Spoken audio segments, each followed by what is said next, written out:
नमस्कार मंडळी. क्षण दिवसाचा आवाज फक्त हर्षदाचा.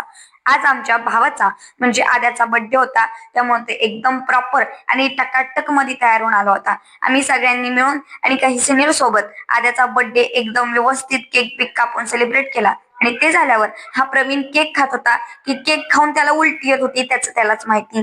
आद्यासाठी मी आणि श्रुतीने मिळून गिफ्ट आणलं होतं, ज्याच्यावरती लिहिलं होतं हॅपी बर्थडे आद्या पाद्या. ते खोलून तो खूप जास्त खुश झाला होता आणि त्याला ते पाहिजेच होतं आणि तेच आम्ही गिफ्ट केलं, म्हणून तो खुश होता. अरे खाना कैसा है? खुशी दिखा तेरी चेहरे की.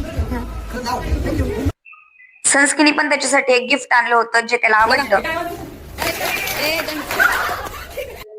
आणि तिने आणलेला परफ्यूम तर सगळ्यांच्या अंगावरती असं छिडकत होता. सिनियर ज्युनियरला चहा सर्व करतानाचं दृश्य पहिल्यांदाच बघत असाल. स्वराज दादा निम्या परत माघारी आला, कारण त्याच्याकडे आदित्यनं लपवलेलं माझं क्लच होतं. आद्याने सगळ्यांसाठी चहा आणि कॉफी मागवली होती.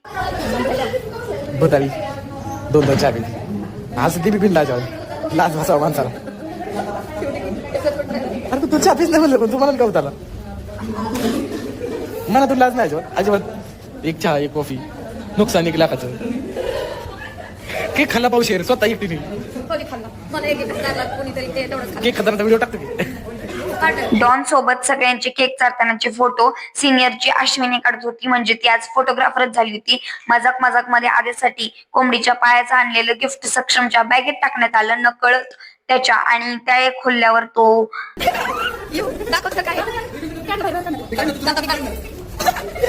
सगळ्यात महत्वाची गोष्ट म्हणजे कशातनं 2-3 दिवस झाला आवाज निघत नव्हता, तरी सुद्धा कसा तरी आज आवाज काढून दुसरा नंबर आलाय.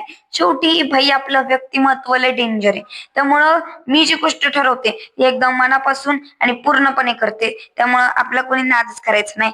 बाकी असं कॉफीचं आणि काही गोष्टींचं शेअरिंग तुम्ही सुद्धा केलंय का कमेंट मध्ये